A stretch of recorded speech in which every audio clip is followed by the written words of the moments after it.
and welcome to episode number 8 of From the Marginlands, a podcast that I co host. My name is Prem Panicker. And I'm Arati Kumar-Rao. On this episode, we have a bunch of things to discuss, some updates and some new things. And we are going to do it while showing you a bunch of things as well. So we have a presentation um, that is on the screen. So for those of you who are listening to us only on audio only, this is going to be a slightly challenging episode. We will do our best to tell you exactly what's happening on the screen, but and so do try to follow along. But I would strongly suggest checking us out on YouTube so that you can see the graphs and stuff that we are going to be presenting. So this fortnight, since we came to you last, there have been some things that have happened off the coast of Kerala, which we spoke about last time, and there are some updates which Prem is going to fill us in on. We are going to look at the state of India's environment in figures, some part of it, not the whole thing. There's a huge amount. So just a part of it, which was released on the occasion of the World Environment Day, June 5th. And then we are going to discuss a little bit about something in the news about the Arunachal chief minister declaring this the decade of hydropower in Arunachal. So we're going to take a look at that and what that means, and then close it out with what really is the bottom line given all of this that you've heard on the episode. So let's get straight to it. Prem, what do we have in terms of updates of MSC ELSA 3 and One High, which the latter, which was on fire, MSC ELSA 3, of course, sinking off the coast of Kerala. Mm-hmm. So there are two buckets of updates, Arti, or two buckets of where this whole thing is going. One is the legal, and one is the practical in terms of what is happening with the ships themselves. Mm-hmm.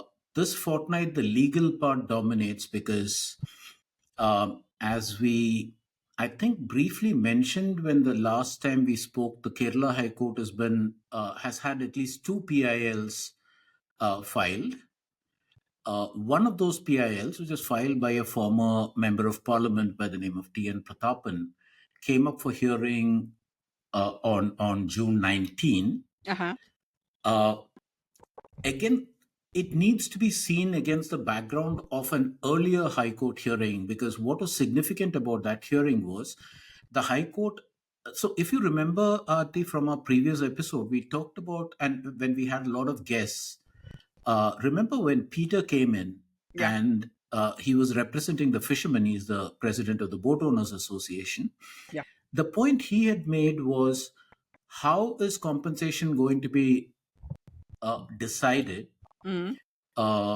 Will things like economic loss, because the fishermen are increasingly unable to go to their normal fishing grounds, will that compensate? Will that be compensated? Because that's not a quantifiable thing, right? It's more. So they'd asked all of that. Now, what the High Court did in its earlier hearing was it said that environmental damage and loss to fisheries within the exclusive economic zone, which goes up to about 40 nautical miles of the coast, qualifies definitely as economic loss. So that is significant. Huge. Yeah. Yeah, it is huge, because that removes the ambiguity from what do you calculate, what are the line items that go into calculating loss. Mm-hmm. Now, on the 19th, when they heard Mr. Prathapan's PIL, which was basically linked to the sinking of the ELSA 3 and related issues, there were three buckets in which you want to see the outcome of the court. The first is the compensation focus. The PIL specifically sought directives from the court for interim financial assistance. And the court, what it has done is, it has not given a judgment yet on how this should be calculated, but the court has said that public funds should not be used for either environmental cleanup or for giving those funds should be recovered from the shipping company, the Mediterranean Shipping Company, which is the owner of the Elsa 3. So, if you remember, one of the questions that you had once was who fixes responsibility? The court here is actually fixing responsibility on MSC and saying you are supposed to pay the compensation. Mm-hmm. That is number one, right? Mm-hmm. Number two is what the Kerala government had done was it told the court that it was going to convey an admiralty hearing. Huh. What that means is that it will examine this from the point of maritime law as opposed to Indian law. The Okay. court said, pause. No, you're not doing that right now. Mm-hmm. What the court has said is the court has done two things. One, it has deferred the Kerala state government's negotiations with the MSC, the Mediterranean Shipping Company. This was negotiations about the damages and all of that. So what the court is saying is you can't put the cart before the horse. You can't have negotiations without having come to an acceptable agreement on what constitutes loss and how is this being quantified. Mm-hmm. So what they're saying is you don't just talk to them, get some money, hand it out and say, okay, done. Mm. First, do the other part, quantify the loss. The court also, interestingly, the court said if you are going to negotiate with the company, you being the government, there will be questions about transparency, about jurisdiction, etc. So that is why the court is saying, okay, don't do anything right now. And the court has said that it has posted the case for a detailed hearing on July 2nd. So we'll Mm-hmm. probably update either with an interstitial Instagram live or in our next podcast, depending on what comes. Got it. But Mm-hmm. what the court has asked the state to do is to submit a very detailed affidavit outlining all the actions that it has taken under the Environmental Protection Act. In other words, the court says, I still don't have clarity about what you guys have done. So these are the three things that have happened in court. All of them are significant because the court is very clearly taking an activist role in this and saying the court is taking the part of the affected people, let's say, because it is saying quantify the loss and tell us how you're quantifying it. What are the measures? The court is saying you don't discuss and decide on some arbitrary compensation figure. There has to be transparency. There has to be clarity on jurisdiction, all of that. So it is a significant hearing, even though it is an incomplete hearing. Like I said, it's been postponed. Mm. As far as what is happening with the ships themselves are concerned, are the one thing that's worth noting, as far as the Elsa 3 is concerned, what is worth noting is that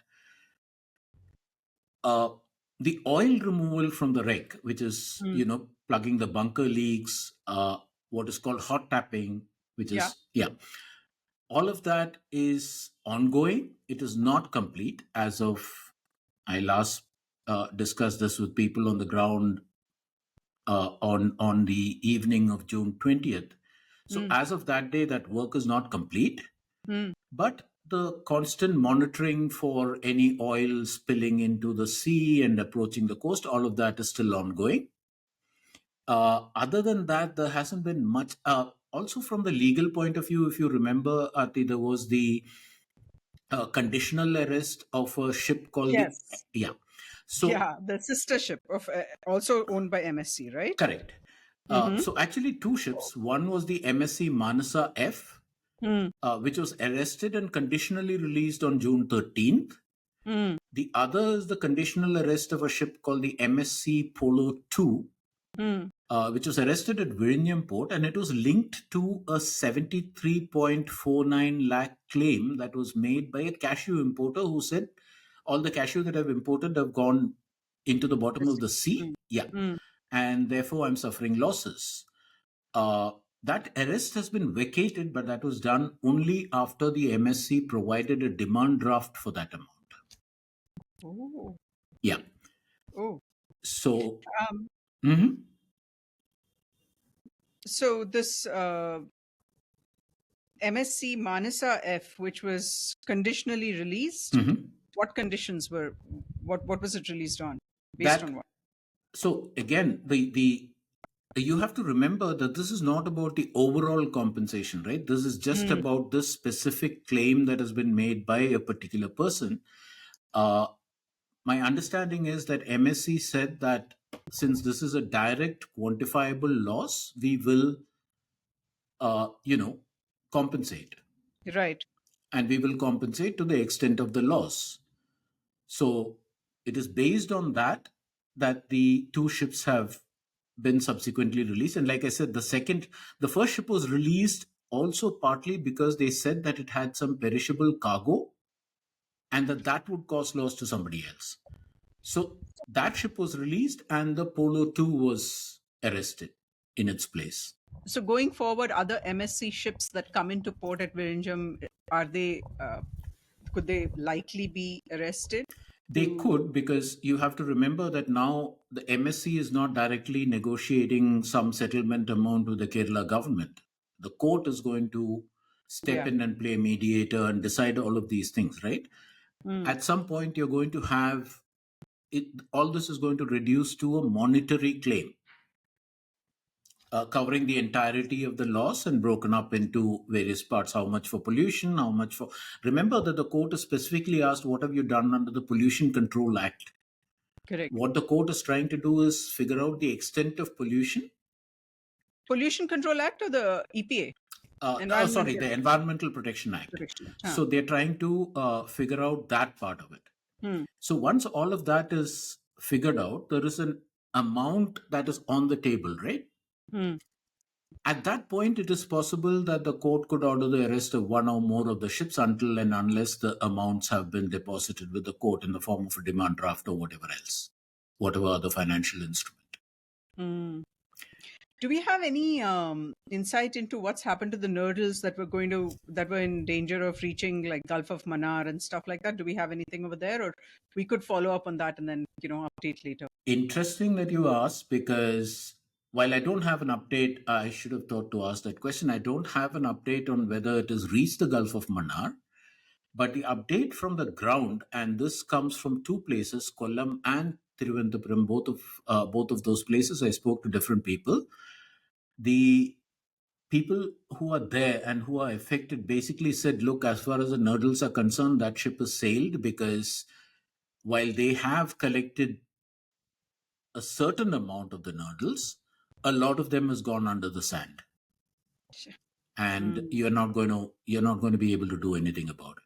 So he said, whatever efforts we are seeing on Kerala beaches are basically pro forma, people going around, with sieves and little buckets and collecting whatever they can find. But the bulk of it is gone. It has gone either into the depths of the sea near the coast, or it has gone under the sand on the beaches. what about the ship that's on fire? The Van High 503, Hmm. which caught fire on June 9. Now, because the fire was uncontrollable or hadn't been controlled, what the Coast Guard and the Indian Navy decided was to minimize risk, to tow the ship well away from the coastline. Mm, So that has been completed. The ship is now about 50 plus nautical miles away from the coast of Bepur. And it is being monitored to make sure that it doesn't drift any closer. So that part of it is under control, basically. mm, Uh, the fire is an interesting thing, because if you remember when we last spoke, the update was that the fire on the deck had been controlled, but the fire below the decks, which is where your containers and all that are stored. And remember that we still don't have the full manifest from that ship. In fact, we don't have the full manifest from either ship. how does So that work? How does that work? How do you not get the manifest? because they just don't release the manifest. I mean, it's not that we can't get it or that we haven't asked for it. It is that what was released in the case of Elsa 3 was an incomplete manifest, if you Yeah. remember, over Hmm. 100 containers, Hmm. no information. As far as Hmm. the Han is concerned, what they have given us is a sort of laundry list of, oh yeah, it contains inflammable solids, inflammable liquids, toxic substances, blah blah, not what and how much. So then the problem becomes, if there is a fire burning below the decks, Mm. it can gradually start contaminating or affecting the containers. Yeah. So when I specifically asked, and this is somebody who doesn't want his name spoken because he's not authorized to speak, but he's very much a part of the firefighting operations. He said the fire is under control. So I said, does that mean that the fire has been extinguished? These are two different things, right? Under control is one thing, extinguished is another. He just stalled for a bit and said, all I can say is that the fire is under control.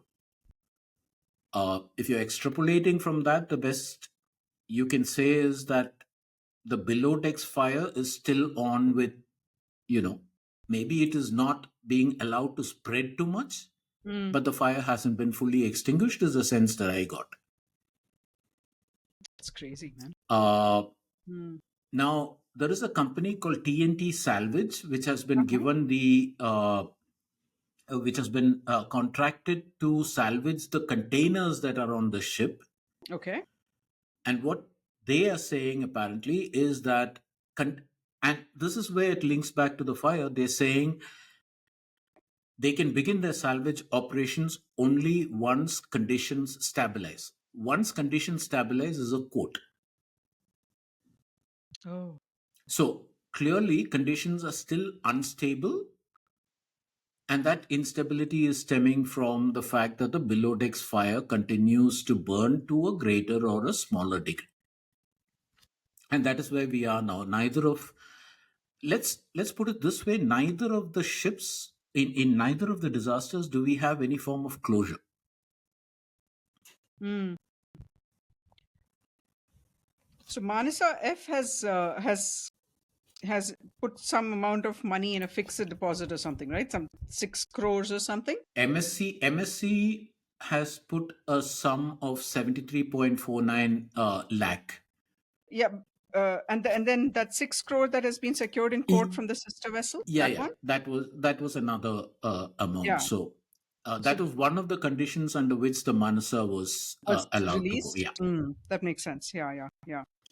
Wow. Okay, fine. So we'll just keep an eye on this as we Mhm. go along, and And like I hopefully, said, July 2nd they have a hearing.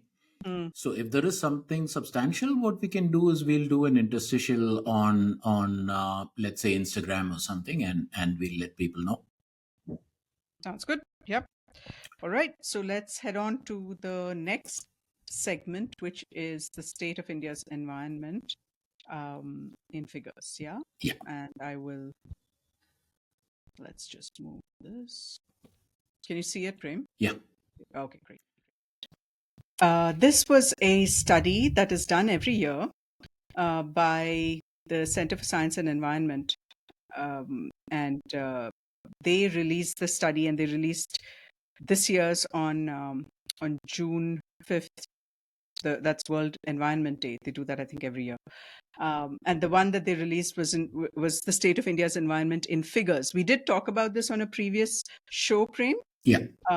But this one is we're just going to kind of show some of the key learnings from in figures that they have put.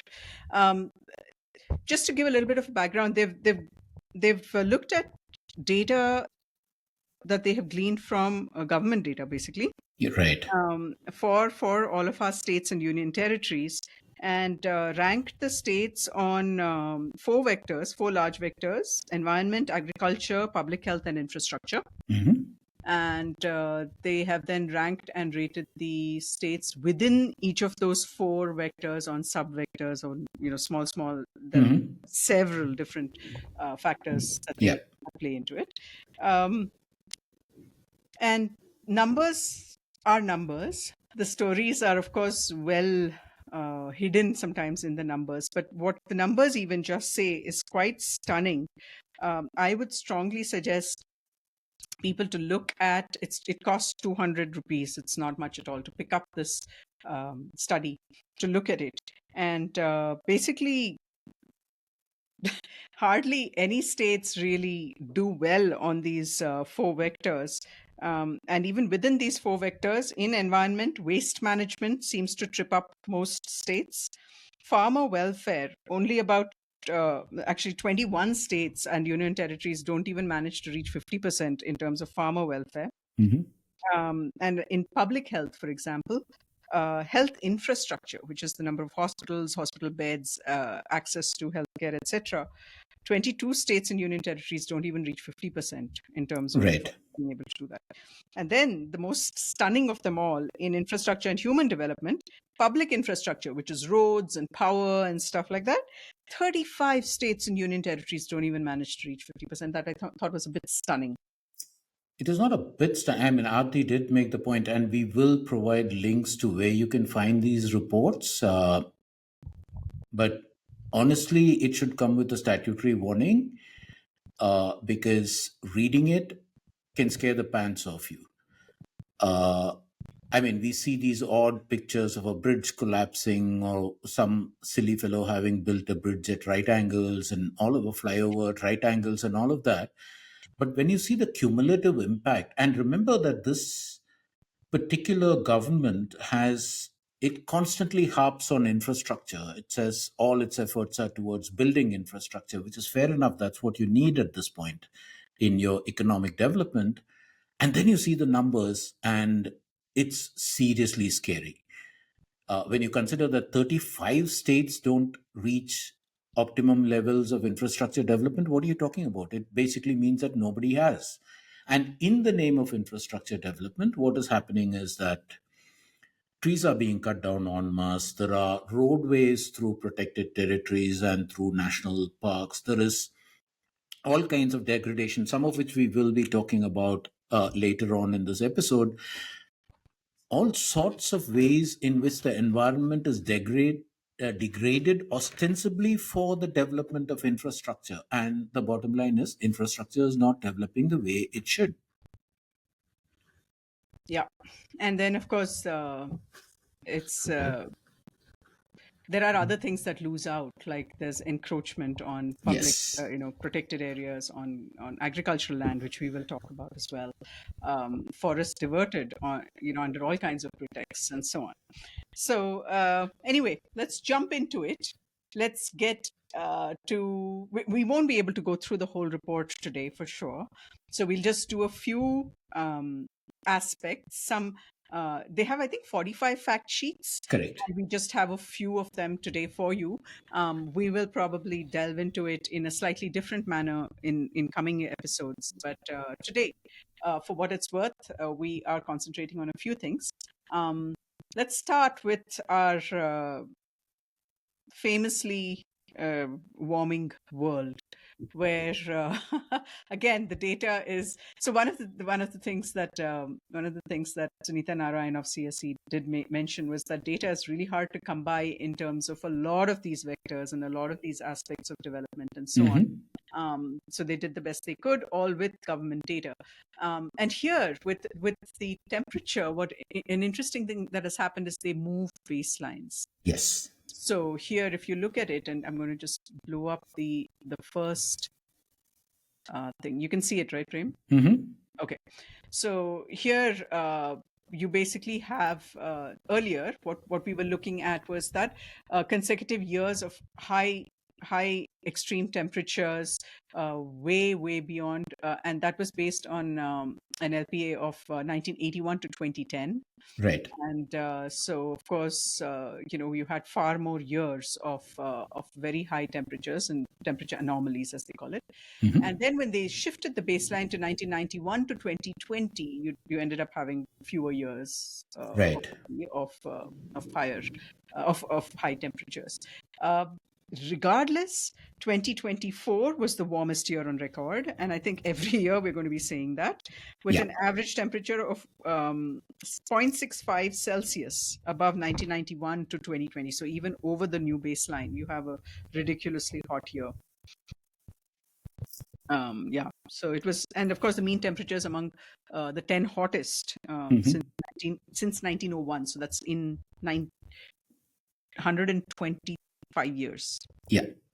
The thing with these kind of figures is that we look at them and say, "Oh, okay, it's a graph. It shows hot days, cold days, whatever." the real point that Arti and I wanted to emphasize over here is when you start fudging data, when you start changing baselines, and you start getting different results. In one case, you're getting X number of hot years or hot days, whichever the measure is. And when you change the baseline, two things happen, right? The base temperature also changes. And therefore, since the base temperature has gone up, the number of days of extreme heat come down automatically. Now, when that happens, these are the statistics, and Aarti made the point right in the beginning that CSE uses government data. Now, this government data is what policy is built on. What is the government data saying? Okay, we're not having that many hot years. And your policy is based on that, which basically means flawed data leads to flawed policy. And that is why this is important that, when you see these kind of data, and this government makes a habit of it. For instance, GDP calculations, when suiting the government, they just change the baseline, they change the method of calculation, everything is fine. Farmer suicides weren't uh, was a continuing bad news story. What happened was the definition of farmer got reclassified. Now a farmer is only the person who owns the farm. A person who works on the farm is no longer considered a farmer. He is considered a farm worker, which falls into a different category. So now the government says, oh, farmer suicides, they've come down. When in actual fact, they haven't. So, yeah. Next time there is data, pay attention not just to what the data is saying, but what it is not saying, what has changed Yes, along the way, all of those things. yes, exactly. Also, uh, baselines, right? What is it comparing against? Yes. If that has changed, and a lot of in so many, like you said, in so many different um, data sets, they just absolutely just go about changing those things. But also equally, not in this case but in other cases, what are sample sizes, who was the sample, who was asked. Very very often people say, oh yeah, 90% of the people believe in this, but 90% of Yeah. what was the demographic of people that were asked this question. Right. So various things, the data can be very Fungible. yes, and tricky. You've got to pay attention to the details there. Yep. Okay, so high temperatures, and look at this: 30 of 36 states and union territories broke their monthly highest 24-hour maximum temperature in 123 years in 2024. 24. 30 of 36 states. It's just bad news, really bad news. Yeah, Um, but the worst news, Arti, and it'd be nice if you could explain to the viewers what this means, is the nighttime temperatures, right? Yeah, yeah. So it's not just the daytime temperature, but usually the night is when things cool off and you're supposed to get your rest and so on. And a cool night is always something that gives you good sleep.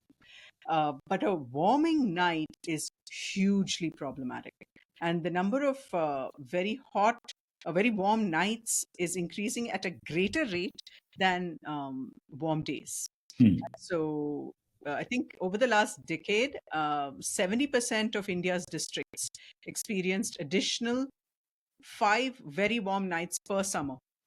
And I mean, that might not sound like much, but on average, it is quite crazy, considering the fact that cooling and so on in large parts of India is non-existent, and you really rely upon the night to cool, and so it's really crazy.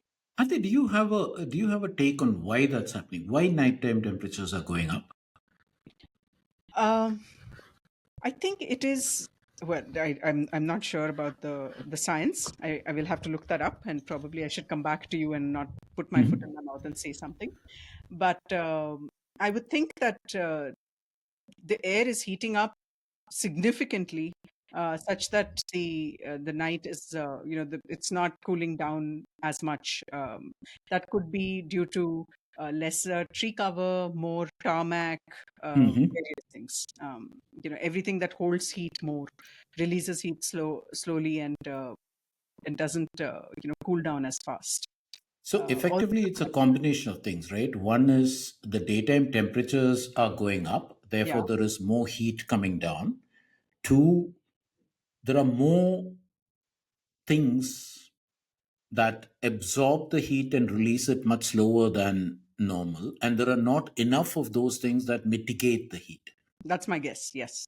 So all of that combines into what we're seeing in terms of warm nights. Yes, and I think there is enough data to show that if you had green cover, like Hmm. a tree, Hmm. the shade temperature is almost 10 to 15 degrees cooler than Right. if it's not, or if it is completely exposed, even if it's not tarmac, but completely exposed. Shade temperatures are far cooler. So I think if you have too much of these built up areas and so on, you will have a huge, increase in warm air Hmm. as it sits. Um, than if it was, whether it was green cover or not built up areas. Right. So the earlier sets of figures showed you that our lives, or our days, our years are getting warmer, hotter. And now these sets of figures are showing you, are going a little bit deeper into those numbers and showing you what the impact is in terms of, yeah, nighttime temperatures going up, daytime temperatures also going up, but nighttime temperatures increasing at a faster rate. Tells you not just about the heat, but also about how development is negatively impacting. And this is not a rant against development. Uh, it is more a question of, are we also putting in place measures to mitigate some of the effects of development? Also, if is development appropriate in the areas? You're not going around Hmm. cutting down a lakh trees to put up something which is going to not.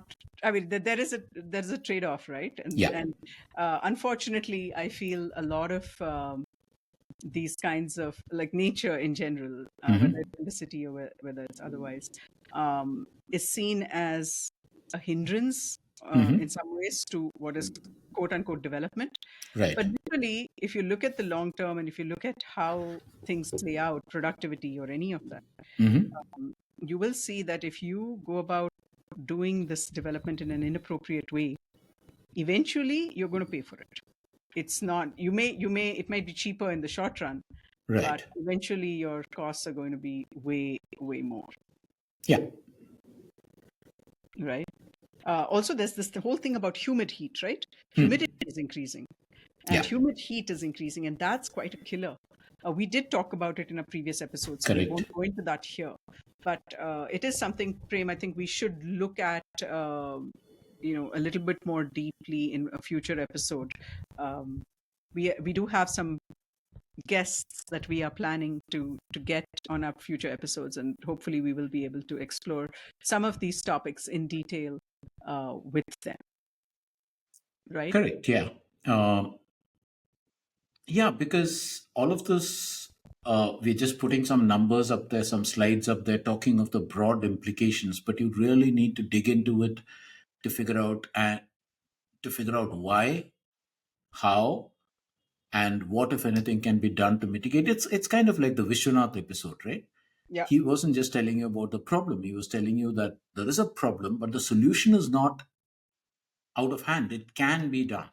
yeah, And we need that kind of insight. So, yeah, we need to get some guests on who can speak to specifics of these things. And we will in coming episodes. right. And also, I mean, I would strongly urge people who are listening to us, who are of course not scientists, and therefore, scientists of course can make these connections. But for example, when I was looking at this whole study, it cumulatively added up for me. Hmm. Every data point, um, while some of it went deeper into this into a particular topic, seemingly disparate topics Hmm. also connected up in the end. So Right. you know that, okay, so this extreme heat, yes, you're going to have heat stress. People are going to be, it's going to be hotter. There's humid heat, Hmm. and that's Hmm. again going to decrease productivity, etc. But what it also does is this next thing. It Right. it affects extreme events, right? So there is good data to say that we have um, on this is a stunning statistic. 88% of the days in 2024. Okay, so that's almost 9 out of 10 days in 2024. Right. Some place in India or the other experienced an extreme event, which is Yeah. either a drought or a flood or a landslide or a wet movement of something or a dry movement of something, various things, right? And so let me just blow this up a little bit. So you can see each season which part of India experienced it, but Hmm. almost 9 out of 10 days, some part of India was experiencing an extreme event. Yeah. Or another way of looking at it is, out of the 365 days that we lived through in 2024, we've had maybe 40 days when something wasn't going wrong in some part of, when some weather event was happening in some part of this country. It's crazy, no? Yeah, it It's is. crazy. And the thing is, And Arti, I just wonder, you know, we both remember a time when something like this happened. There was an extreme weather event, and we would be talking about it for days. If you're going to have 325 days of extreme weather, beyond a point it blurs, right? You're not paying attention to the individual events, because who in the hell can keep track of all of this? yeah, And and also it starts becoming normal. exactly. That's scary Yeah. because then you're even the powers that be, the policies that need to be crafted, all of that starts seeing it as, oh, okay, yeah, it's another Yeah, flood. And correct. also, like, again, going back to like Vishwanath said, if you don't identify the problem correctly, Hmm. the solution that is proposed will be shallow. Correct. So even here, while we're talking about extreme events, every one of these events probably has a reason different from the other event. They could both be floods, Hmm. but the flood in Assam could be quite different from, or the reason for the flood in Assam can be quite different from the reason for the flood in, say, Kerala.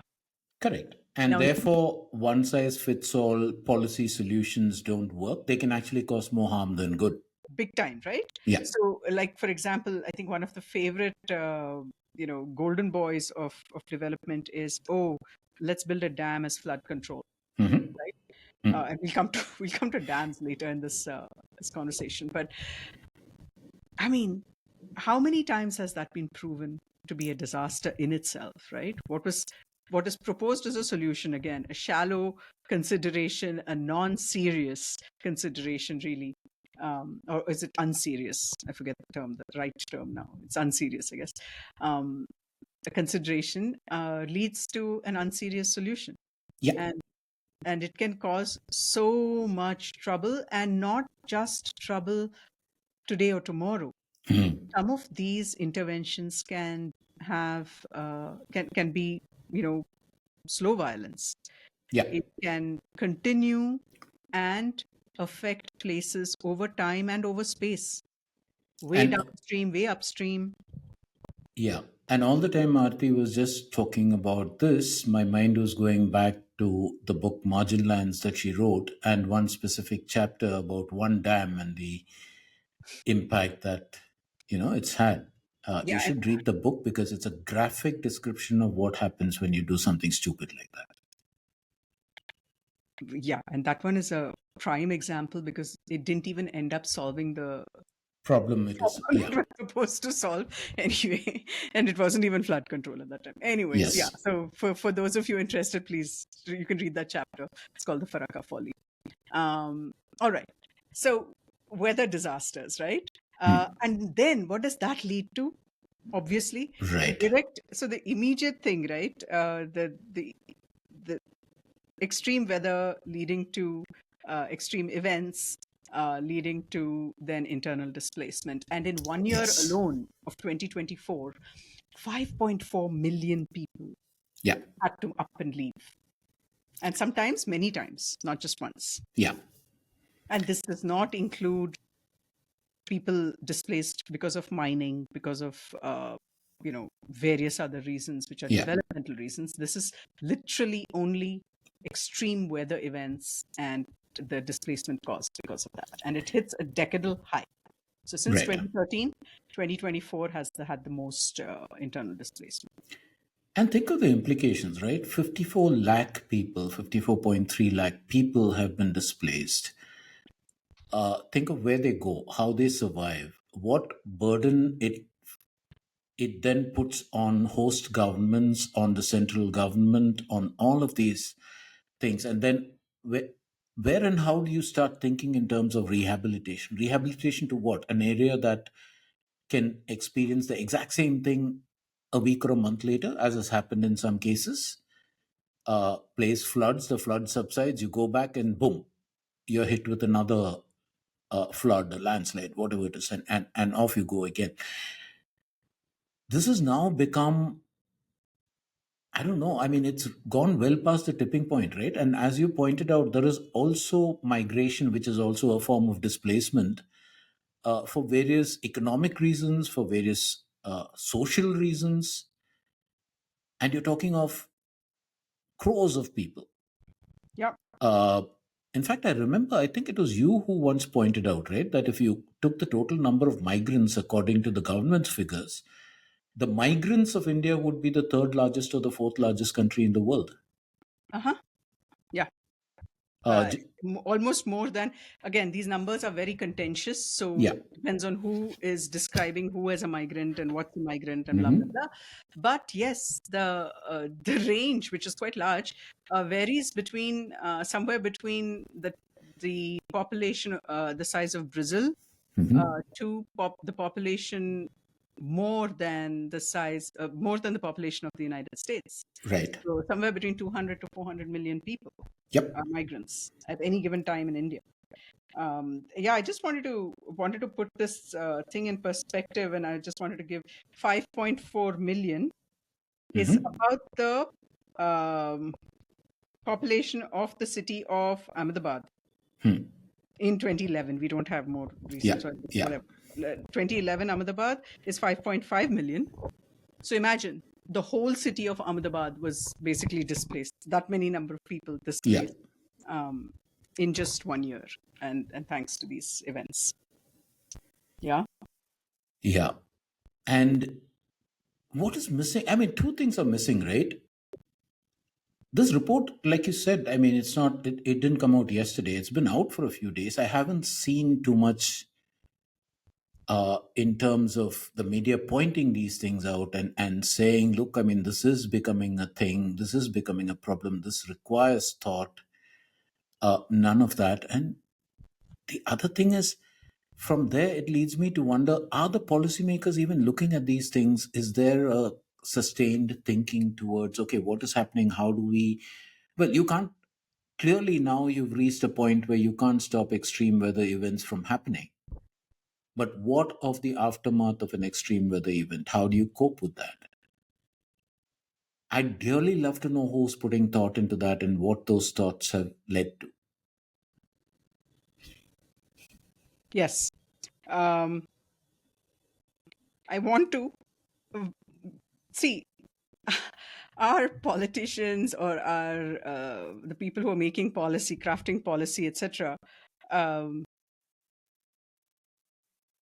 if they are driven by, oh, this doesn't look good, or Hmm. this doesn't put us in good light, they're going to be driven by a very different than motivation Yeah. to to either see or heed or to discredit some of these things. Yeah. And I think the first path to putting things, this is going to be such a platitude, but the first step to making things right is to first identify that, or agree or admit that something is wrong, right? Admit is the word that, Yeah. yeah, Yeah. So exactly. I just wanted to read out, this is again one of my favorite quotes from Aldo Leopold, where he Hmm. says, an ecologist must either harden his shell and make believe that the consequences of science are none of his business, Hmm. or he must be the doctor who sees the marks of death in a community that believes itself well and does not want to be told otherwise. Mhm. Yeah. That's Yeah. literally, well, anyways, hopefully that's not going to be the case.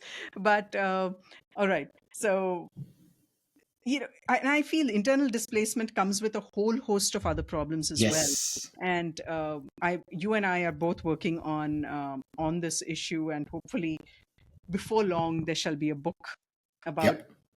this.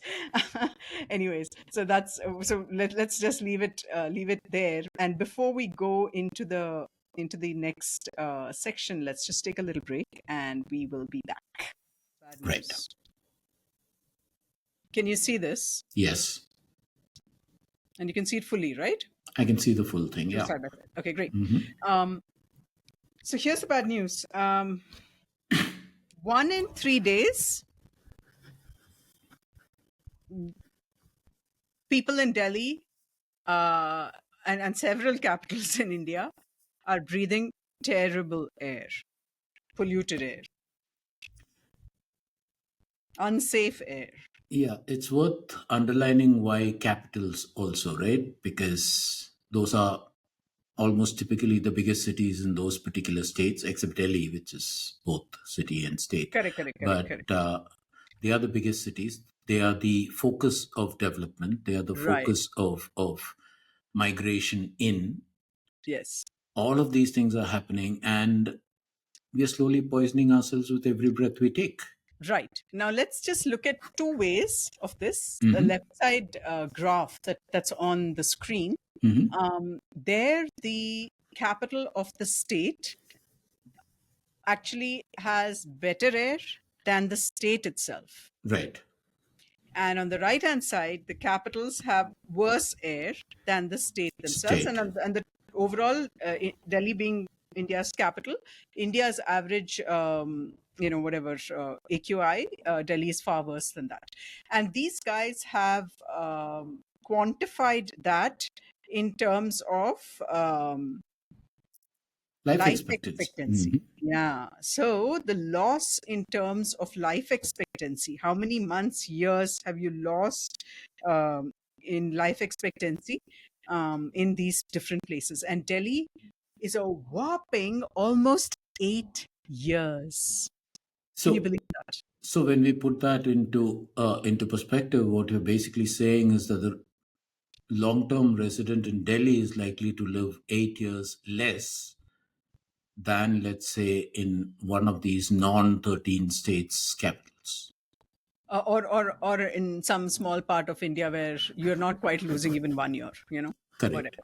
Yeah. So, yeah. So Delhi is the worst, and it's crazy. It's 8 years. Lucknow is Is second 6. with 6 years, Yeah. and way more than average Uttar Pradesh.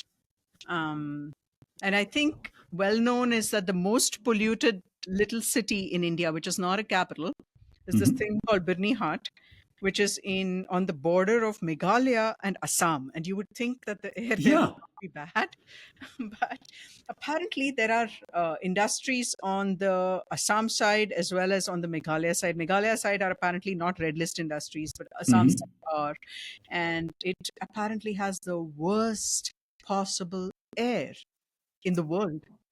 You know, the thing with these numbers, Arti, is you keep looking at them and saying, okay, air pollution, this, that, uh, AQI is this much and stuff like that. I think it should have been borne home to me even earlier. But you remember that road trip we took, and when we were passing through the coal belt, Dhanbad, Oh yeah, and on, you can see air pollution. yeah. It's not just what we breathe; you can see it. Yep. And I remember some of those places were very remote and very Yes. rural, Yep. areas with, because of the mines or whatever, you could just see the clouds that you were driving through. Yeah. I mean, it's kind of like it's foggy or something, but it's not. It's just the dust and the uh, thing, and that is probably when this got. I mean, it hit home with real force that this is what we're talking about. Uh, Yeah, and I think the the research is still on as to how air pollution even Works. affects us, right? Hmm. There have been some studies linking it to Parkinson's, Alzheimer's, of course, lung, Yeah. respiratory illnesses, and so on, Illnesses. whatnot. So, of course, there's all of that, but we don't even know how else it can. Yeah. And we're just um, doing business as usual. It's quite crazy. Yeah. And again, it is not a talking point for anybody. It is not, nobody is demanding that we need to do better. We can't be poisoning ourselves. You talk of slow violence to the environment. This is slow violence to human life. No, absolutely. This is a form of slow violence. Yeah. You're absolutely right. And it's also kind of invisible. Of course, you can smell it, Yeah. but and you can see it too. But it's not normally, in that sense, even thought of as violence, Correct. right? Yeah. It's like a slow killer. It's insidious. It's just going to get you. And these numbers are just staggering, right? Yeah. Um, that 18 of 28 capital cities have lesser life expectancy than the state averages. Yes. So if you are in those capitals, and most of us are probably are in big cities or state capitals, but even the people who are moving to these capitals looking for work or looking for a quote unquote better life Hmm. Yep. are uh, Don't know what they're letting themselves in for. yeah. And add to it, they are going there because they are desperate and they don't have options. But the option they end up being forced to pick is not really an option. You earn more and you spend more on healthcare, you spend more on, the medicines that keep you going and all of that. And it's just one of those crazy. This is why I said right in the beginning that the state of the environment report is probably the most scary horror story that I've read. No, it is. It really is. And it can really get you down, Yeah. especially at a time when all the news is bad. You've got wars, you've got crashes, you've got you know incompetence staring at you in the face every day out of the newspaper pages, um, and you're thinking, okay, now here we have all this data, and we're probably not doing anything other than shoving it under the carpet. Yep. So it's quite scary. And of course, air pollution being one way of being poisoned, imagine all the other ways. We will come to groundwater, we will come to water, Yeah. and water itself is going to be a completely different episode, I'm guessing. Yeah. But we will touch upon it today. But even water, air, food, so many different ways that people are cutting corners or um, flouting regulations, Hmm. which are then coming home to roost in our health, Yes. right? And Okay. from there, we are now looking at the shrinking Shrinking farmlands. farmlands. Yes. Hmm. So here's this one is basically about how farming has become unsustainable, Hmm. and also the fact that farmlands are being taken over by um, industry, urbanization, encroachment, mining, blah blah blah, whatever different things, Hmm. roads, in whatever reason, they're all being. I mean, they're shrinking largely. Let's look at the data, um, like that there, right? So about 7% in those in these few decades, Right. which is a lot. I mean, it's a lot of land that's gone. Yeah. Um, and the what then happens when you shrink farmland? You tend to increase the density, or you tend to increase the intensity of farming, Hmm. which then puts stress on Water water, supply. and it Yeah. becomes a huge groundwater, or a tube well, whatever you'd like to call it. Groundwater is how Hmm. tube wells get their water. Um, culture. And we are way over extracted when it comes to our groundwater in so many ways. um, I think tube well irrigation, that's groundwater irrigation in Mm-hmm. 1960-61, that's just before probably Green Revolution, was about Mm-hmm. 1%. Hmm. And now it's more than 43%. Wow. So it's a lot. It's a Yeah. lot. Yeah. Uh, Also tied to that, which is what we were talking about, the groundwater crisis. Let me just explain this photograph actually. Mm-hmm. Um, Let me actually also look, I'll just tell you a little bit about this photograph. This is a very interesting photograph too. It is just as you come down from the headwaters of the Kaveri. Okay. You come to these wonderful paddy fields in Mm-hmm. Coorg Mm-hmm. in Karnataka. And this particular day was the most auspicious and sacred day for the Kaveri and for the people who worship the Kaveri and the farmers and so on. It's called Kaveri Shankramana. Yeah. It's in October. And they tied this, kind of little thing. All we saw it all across the paddy fields, and then they put Mm-hmm. out a little bit of food for the crows and the birds and so on. And they Right. do, it's a lovely little thing. And this is where the Kaveri, it is said, has come to serve the people. So Mm-hmm. right from when it emerges from that spring in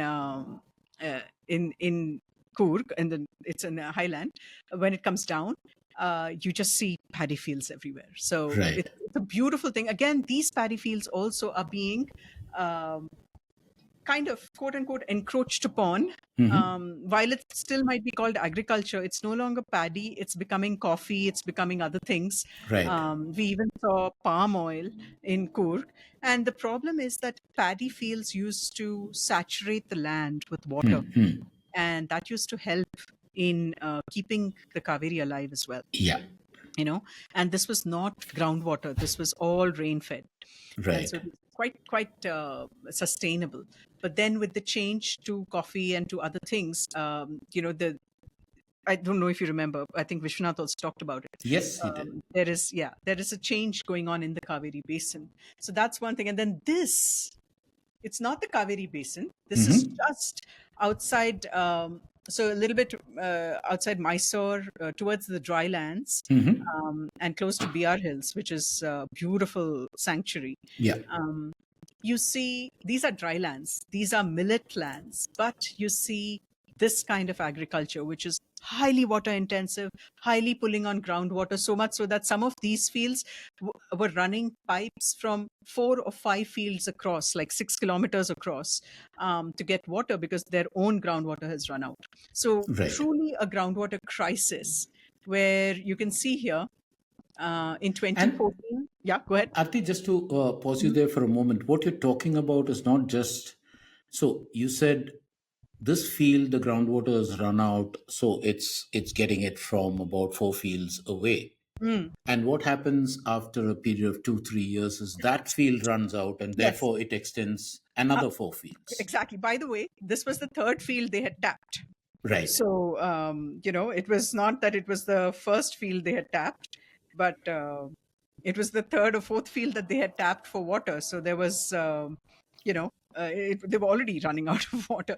Yeah. And why were they running out of water? Because these were dry lands where millets traditionally were grown, but now Hmm. they were growing watermelon, Oh, banana, okay. things like that, which are highly water intensive Water intensive. features. So, Yeah.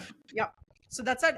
And these numbers also show you that, right? So if you look at 2014 numbers, you had about 75 stressed districts, Hmm. and where the groundwater was below Deplete. 40 meters Yeah. below ground level. And in 2024, 10 years, that thing has nearly doubled. You're at 135 districts of crazily stressed water, and your districts which had groundwater pretty close to the level has gone down from 315 to 185. And you have a lot of districts without uh, any measurement. And that's another thing, if you remember what Vishwanath had said, that groundwater, unfortunately, it's not even um, you know tracked or monitored properly. Yeah. So basically, you're talking of, and we are, for all our pretensions to industrialization, we still happen to be an agrarian nation, in the sense that more than 50% of the people in this country depend on agriculture in some form or fashion for a livelihood. Mhm. And what you're talking about is over 100 districts running out of water, basically the desertification of farmland, potential desertification of farmland. Can I correct you there? Can I Mhm. change that word from desertification to degradation, please? Degradation, yeah, sure. Yeah. To avoid the pejorative connotation of the word desert. Agree. Absolutely. Yeah. Yes.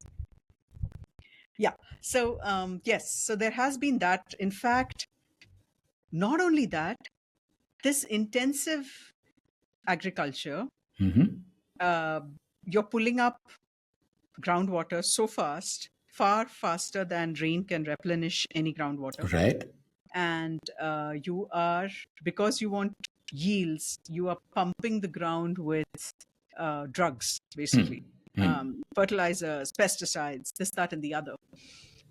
So much of our farmland is now, this extra salinity. There's, it's waterlogged and therefore extra saline, and so some of these are the fallouts also of the green revolution, and also of various places here, even in Karnataka. If you go, even in Rajasthan, where I went, where Yeah. they're trying to green the desert, it's becoming completely it's not arable anymore, and the land is not, it wasn't to begin with there, but here it was to begin with, depending upon your crop, if you did it right. But that's also going, and it's literally becoming a dust bowl, because you can't do anything, you have to move on.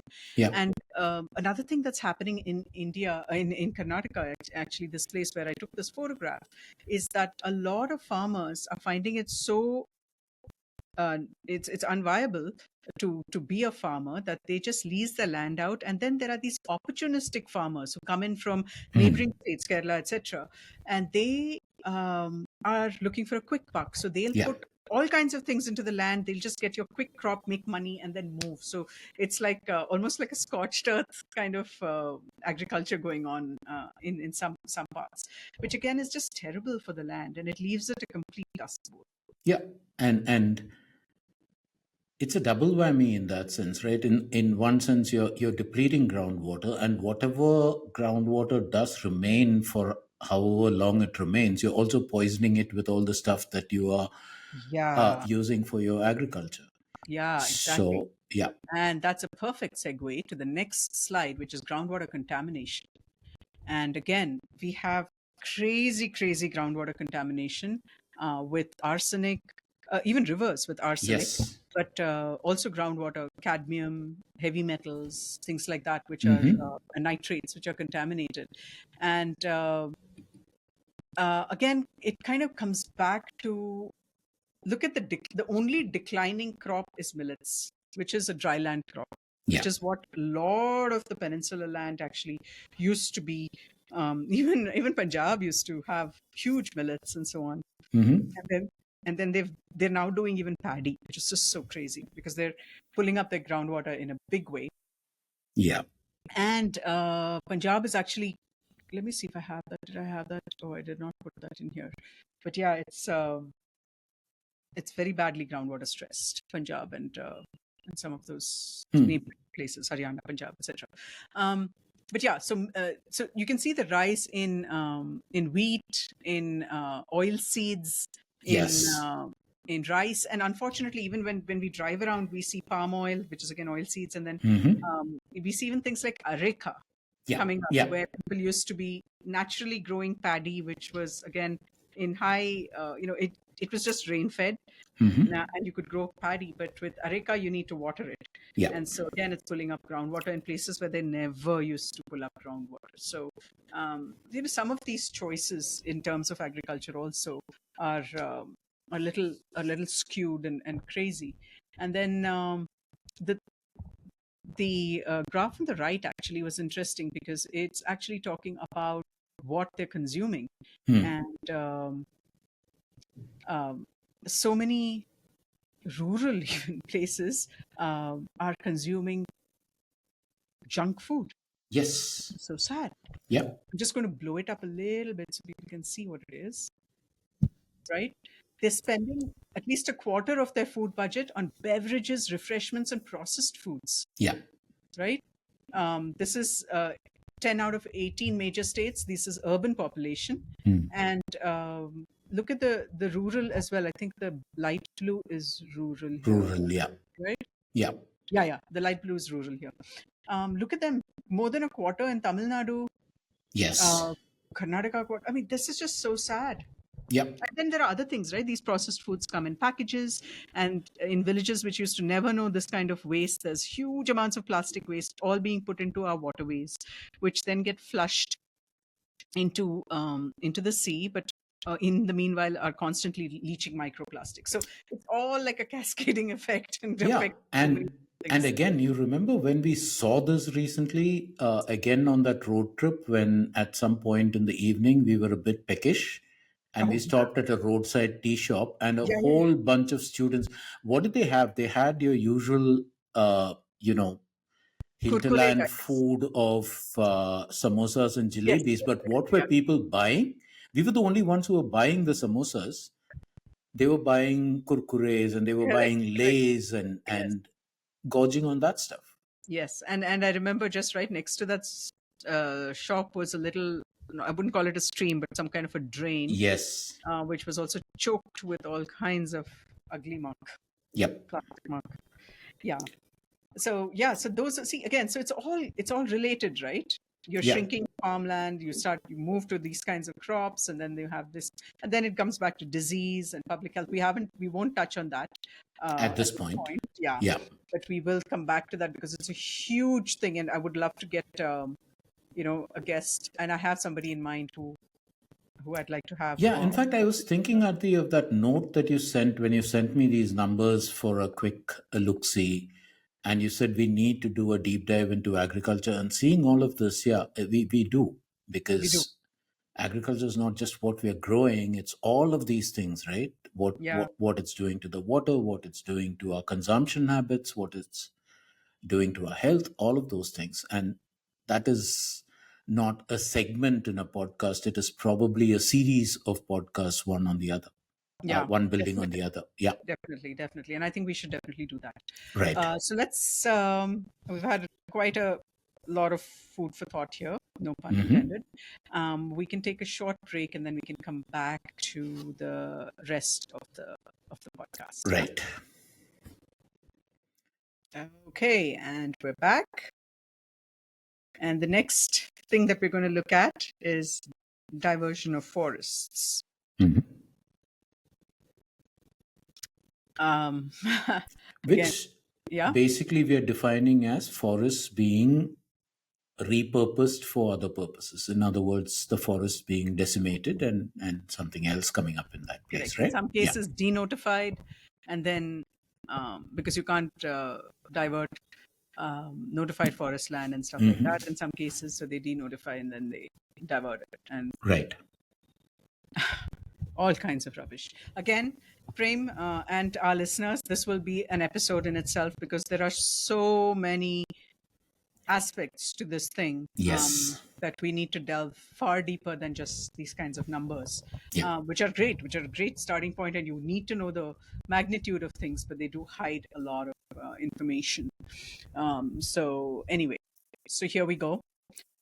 So in the year of 2023-24, we Hmm. diverted 29,000 hectares, and I can't think in hectares, so I had to go looking, and I came up with the fact that it's almost the size of Maldives, but I don't know whether that makes sense to people either because we don't quite know how big Maldives is. But it's about half the size of Chicago, which is, Or yeah, three-quarters the size of Bangalore. no, two-fifths, two-fifths Two-fifths the the size size of of Bangalore. Bangalore. Okay. Yeah, two-fifths the size of Bangalore. Bangalore's huge, so yeah, Yeah. two-fifths the size of Bangalore. But imagine that much forest diverted in just 1 year, right? Yes. And Um, that's the key, right? It's 1 year's worth of diversion we're talking about. it's 1 year's worth of diversion, and the fact that it is a 66% rise from the previous year. Right. Can you imagine that? That's like Yeah. crazy, right? So it's the highest diversion in a decade. So since 2014, Hmm. last year, 2020, 2324 is what this is referring to, not 2425. Right. 2324 is the largest diversion of forests, in which I think Madhya Pradesh was the most, and then Mm. Odisha, Telangana, and Gujarat, Yeah. right? And then if you look at this thing over here, you'll see some of these places where as a percentage of their land area, how much has been uh, Mm. suddenly diverted. And some of these, like here again, Madhya Pradesh, Jharkhand again, Jharkhand, Madhya Pradesh, Odisha, these were very high. And you can see them in red over here. Yeah. And Karnataka is also pretty high. So, yeah. And Uttar Pradesh. So, large diversions of forests for various things, mining, industry, roads, blah, blah, blah, various reasons. Yeah. This, again, there are fallouts, right? When this happens, when you lose, there are a lot of people who depend upon these forests. There are a lot of creatures that depend upon these forests. I know it's like, again, I feel like it's stating a platitude. These things don't even need to be said, Yeah. but that is how it is, and it's really crazy because Also worth relating this to the earlier point that we were talking about, the increase in heat. exactly, I was just going to say temperature, Yeah. which changes the microclimates, it changes the Right. climates of the region, and so there's that, but also indigenous populations, right? Mm-hmm. There are so many people that get affected, and then again that that internal migration, which the 5.4 million does not include this kind of stuff. Yeah. So there are thousands and thousands of hectares of forest which are home to so many people, and that's then when it's diverted, you have a fallout of not just their home. So a lot of these people, their whole identity, their culture, everything depends upon that land, and so that's such a huge thing in itself, Yeah. right? And you add to it the fact that a lot of these people know only that one way to earn a livelihood of some kind or to exist or subsist. And you remove that, and suddenly they're not just displaced, they are at high risk. Yeah. In fact, I mean, I remember you always reference the Kevin Bacon degrees of separation thing, right? Things Look that at you were constantly saying about the interconnectedness of everything when it comes to the environment. We're talking of forest diversion, but that forest diversion, and keeping in mind that we're not doing the full environment report, we're just doing a few things here. But even within that, it links back to air pollution, for instance. It links back to the point we made about development and states being underdeveloped or not hitting development targets. It links back to water issues. It links back to displacement. It links back to pretty much everything we've been talking about. So these are not isolated, cherry picked things from the State of the Environment report. This is a continuum, right? absolutely, and like you said, given that climate change is not something future and it's already upon us, Hmm. doing things like this and exposing the land to various things, changing things, water security, which is important, and directly tied to your tree cover and so on, biodiversity loss, all of that, it's all connected, Yes. and we it's going to come back at some point to bite us. And of course, the thing that's scary about all this is that forests are not usually allowed to be diverted like this, but Hmm. something changed in 2023, where the Forest Conservation and Augmentation Act 1980, which Hmm. was something that was formulated to protect forests from diversion, was amended, Yep. and then that allowed a lot of this to happen, and then there is also this charlatan called Camper, which is Hmm. compensatory afforestation, where they say Yeah. that, okay, we are destroying these old forests in one place, and we'll do plant saplings somewhere else, which then is assumed to be the right thing, the same thing, or Yeah. equivalent, or exchangeable, or a bargain, and it's really quite not the case. And again, this is something that we will deep dive into because there are a bunch of people who know far more about Hmm. this. And also something else that I wanted to bring up, which I was looking at, it came across my feed the other day, and there's, Hmm. we're all a buzz about this thing called Miyawaki forests. Oh yeah. And there's this huge Miyawaki forest in Bhuj, for example, Hmm. that I think had the blessing of our dear leader and everyone on down, and it's kind of really touted several, I don't know, 100 hectares of whatever, some Yeah. large amount of forests. And I mean, forest as in quote unquote forest, because it's a Miyawaki forest. But if you look at what species, for example, are there in it, um, it's got nothing really to do with what is native to Bhuj. And Yeah. there are some excellently beautiful, trees and shrubs and grasses that are native to that landscape.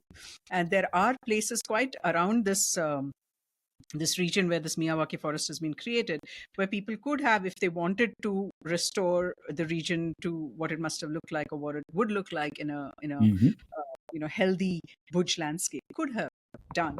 Yeah. Um, a friend of mine works on protecting and restoring part of it, and it's just, I've been to that landscape and it is brilliant. It has everything from a caracal to all kinds of Hmm. amazing creatures on it. And then you have this obsession, if you will, with things like Miyawaki forests, which necessarily are not necessarily right for every landscape. And what you call a forest then really comes up into question, because then very often, um, good forest, healthy Hmm. forest is sacrificed because a Miyawaki forest is coming up somewhere else, where you put these fast growing species very close to each other and so on. Yeah. So And people who have been following this podcast, thank you for following this podcast. You will probably remember that Yuvan Naves, who was a guest on a previous episode, talked about how uh, in an ecologically sensitive part of Chennai, they came up with a Miyawaki forest, which is now dying out because, yeah, it doesn't quite fit the landscape. It doesn't fit the thing, right? And the other thing about, you earlier made the point, Arti, about compensatory reforesting or afforestation.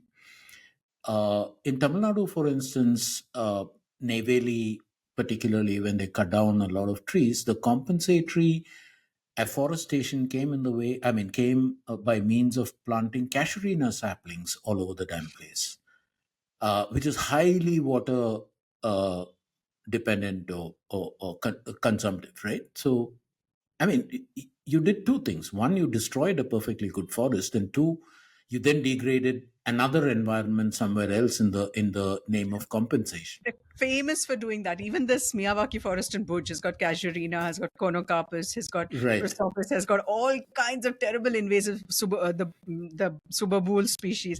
I mean, just the worst things you could possibly have. It's Yeah. there seems to be no ecological thought really behind it and no scientific backing for such things. But here's the rub. The government has recently launched an online portal specifically Hmm. for the purpose of submitting and processing proposals for the non-forest use of forest land. Yes. Here we are. So we're way halfway down a really slippery slope Yep. when it comes to this. Um, anyway, hang on. I have lost my oopsies. Where are we? Okay. Sorry. Yes. Okay. Here we are. So why are forests diverted? Mining is stops with road, Tops. irrigation, transmission lines, defense, others, railways, hydropower, forest, village conversion, thermal power plants, etc. But mining is number one, Yep. and that's possibly the worst thing you can do for groundwater, for water security, for everything, and also that And right into your fossil fuel and right. And intense. roads are number two. And if you make that point, the comeback invariably is, what's the matter with you? Don't you need roads? Yes, you do. But does it necessarily have to be at the expense of something else? Do you Like need a forest. road? Yeah. Do you need a road through a protected forest? So, for There's a reason example, you this protected it. yes, and I think this is there's a parallel frame in that conversation we had with Mr.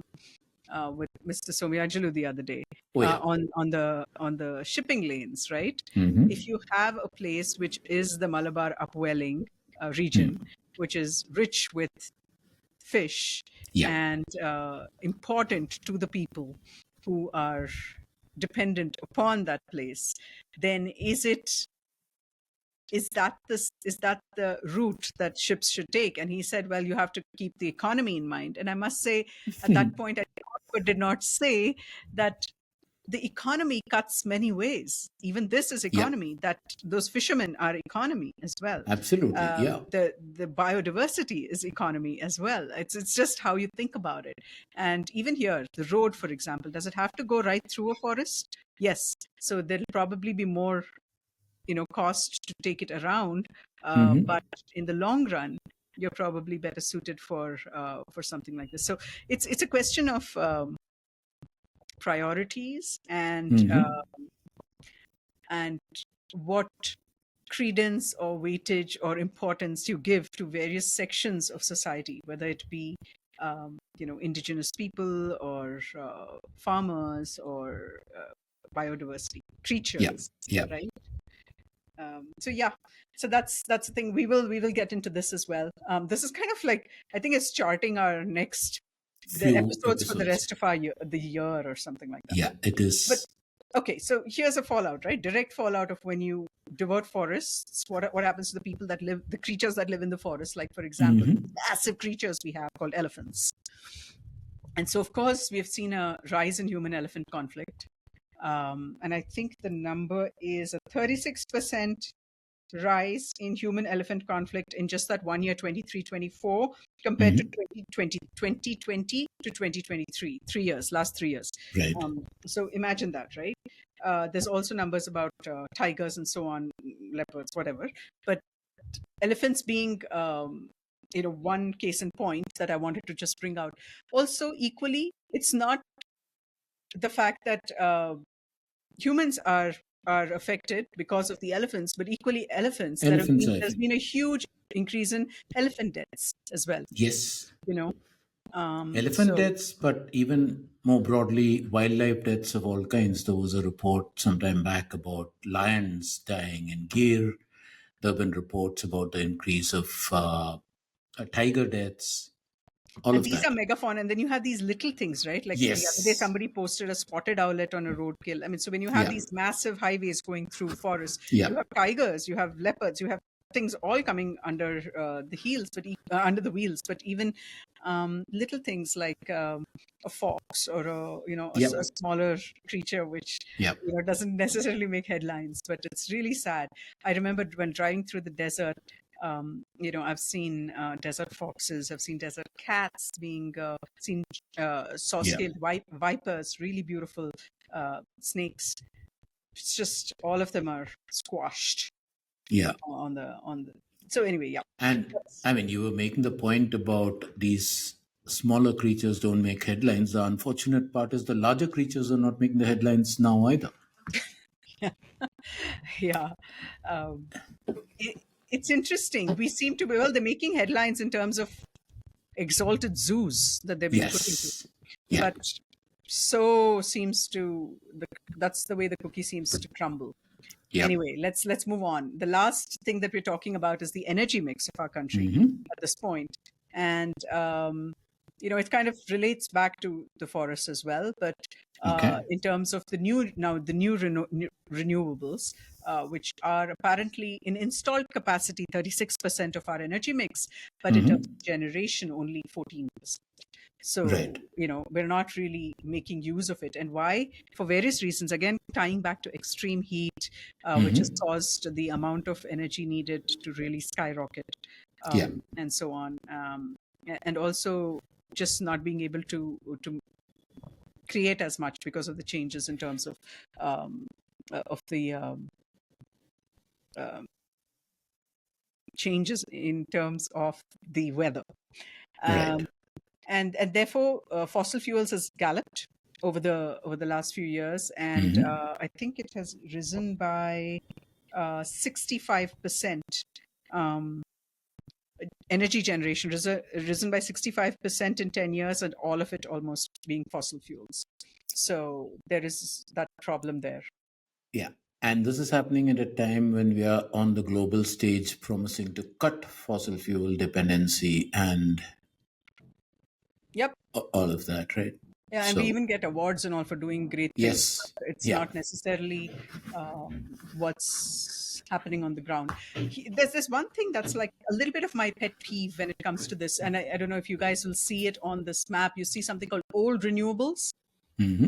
and you see what that's comprised of. That's comprised of nuclear and hydro. Hmm. And the hydro is the thing that I kind of sometimes wonder if it is renewable for sure, but is it green? And whether we should really talk about it and growing it, and that comes to the next point really, where Pema Khandu, who is the chief minister of Arunachal, has declared Yeah. the next decade as the decade of hydropower in Arunachal Pradesh. And Yes. there are, I think, this is the reason why, I don't know if you remember, this is the reason why I even went into environmental reporting or Yeah. storytelling, because I remember seeing that map with 160 black bars along all the tributaries of the Brahmaputra Yeah. on in Arunachal, and I was so stunned. And of course, the fact that we had been talking about large dams since my childhood, my father has been. So, but that was the reason why I even started. That's why I even went there and started from North Lakhimpur in the northeast. But here we are again with this wonderful valley called the Siang. Hmm. The Siang is the Yarlung Tsangpo, which starts in way western Tibet. It goes east across Tibet all the way until the twin peaks of Gyalaperi and Namche Barwa, and then it turns and it um, comes down into India. And that part I've written about it. It's Yes. also in Marginlands. That's like extremely sacred to the Buddhists. It's called Panicker, Yes. or the Hidden Lands, Beiyul. And China is planning to build a dam there. Mm. Not yet started. I don't think it's started yet, but No. you never know really. But I don't think it's started yet. But then to counter that, and because China might use it as a water bomb, something like Mm. that. I think those were the words that these people used. We are planning the biggest dam on the Indian Mm. side in Siang, on the Siang, which will swallow a whole bunch of highly biodiverse and very rich, culturally rich areas Right. of north of Arunachal, and it's something that a lot of people there are protesting, right? Mm. But Mm. more importantly, two of our biggest earthquakes have happened in that region. So here Yes. we are putting massive amounts of concrete, and then behind that there will be a reservoir with water Mm. in a seismic zone. And I just kind of put Yes. this together to show a map really of all the dam projects in India and all the seismic Mm. Mm. zones, which kind of really map to the same places that these huge dams are in. Um, if you look at on the left hand side, those things which are dark Yeah. red are zone 4, zone 5, very high risk zones. And look at where the Right. dams are, right? Or the proposed dams are. Yeah. So you have proposed, under construction, and existing. I think you can see it, right? Yeah. You can see all three? Yeah. And So and as you yeah, point out, this is not just theory; it's already happened. We have had earthquakes in those regions. yeah, yeah. I mean, Himachal and Uttarakhand have seen landslides and all kinds of things, dam breaches with I think it was Tapovan, whatever the dam was, which breached a few years Yeah. ago.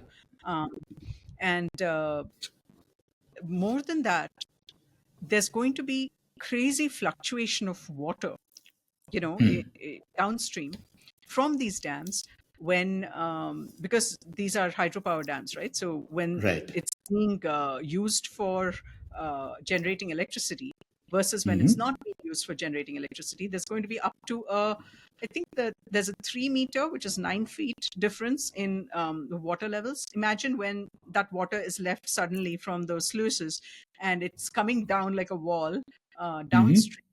You have villages, you have fishermen, you have so many things on the river, which are Hmm. just going to be completely disrupted Yeah. in terms of just life, how it's going to be if you have these massive peaking hydropower plants there. Um, Apart from just the fact that hydropower, such large hydro dams have been debunked uh, very solidly with good science to say that they are not what they're cut Yeah. out to be. They're definitely not green. Um, there's something called the World Commission on Dams, WCD, which Hmm. has a report out, and I think there's an updated report out also. And the World Bank commissioned that, I think, and had stopped funding some of these dams, but has started funding it again. So Yeah. I don't know. It just seems like all the things that could come. The upwelling of all the bad is happening. Yeah. Anyway, so this was the bottom line, and this is how I thought it would be interesting to look at. This was a conversation, for example, I was having with some people when we were talking about zero emissions and getting to zero and stuff like that. Hmm. And if you have a tunnel vision, and there's this lovely little graphic I found on posted by a friend on online called Right. carbon tunnel vision, which says that if you have this kind of tunnel vision when you're only looking at emissions, you kind of lose out on all these intersections Hmm. that are as important, which will then cause problems. If you have these, you'll find yourself in the same kind of situation when you're siloed like that and you're thinking, Right. right? Okay, I've Yeah. just been talking. Why don't you say something now? No. What I would say at this point is it's. I'm guessing that viewers of this episode, at the end of it, it's like, okay, this is way too much to take in, and I would tend to agree. You don't have to sort of wrap your head around all of this all at once. Uh, you have the key takeaways from each of these things. And like Arti pointed out, we know the right people to talk about each of these specifically, try and explain in layman terms what's going on, what the implications are, what the future holds. And in the episodes to follow, we will be bringing those people on stage one at a time to get into the specifics. So see this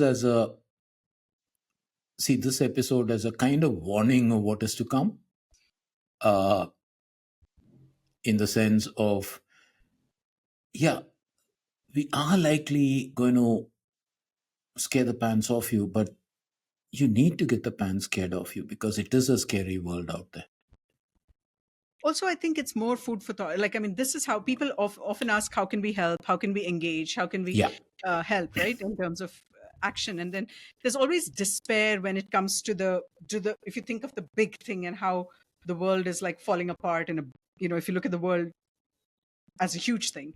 But if you Yeah. look at these little things, and if there are small ways in which you can intervene, that action it mitigates some of that despair because it Yes. helps Yeah. push you. Which is also why we keep asking our guests, right? Tell us something that the people who are listening to this can do in their little ways to sort of Yes, exactly. Yeah. move things along. And also the other reason why I kept my talking to a minimum in the second half of this is because I have literally been talking from 9 o'clock in the morning, Ah, uh, at the writers' workshop, which is fun in its own way. It's very, how do you call it? It's very energizing when you're surrounded by a group of writers, all of them wanting to do well, having questions, trying to come up with answers on the fly. But it's also seriously exhausting. yep. I can imagine. Which, yeah, and Um, that seems like a good note to end this one with Arti, Yes, with the usual reminder that if you like the episode, please subscribe. Hit the bell icon so you will know when the next episode drops. It usually drops once a fortnight on a Monday, but why take chances on forgetting or forgetting that this is the second Monday of a thing, right? So just hit the bell icon and write to us with your thoughts. Write to us even with suggestions for people you think we should have on this show, exactly. Yep. and why. So look forward to hearing from you. And thanks a bunch, Arti, and thanks a bunch, you people, for Thank you. listening. Thank you for taking the time out to be here for this, which is great. We could have done it a few days ago, but then I kind of bailed on that. I'm sorry about that. Yeah, that's fine. All right. So see you guys.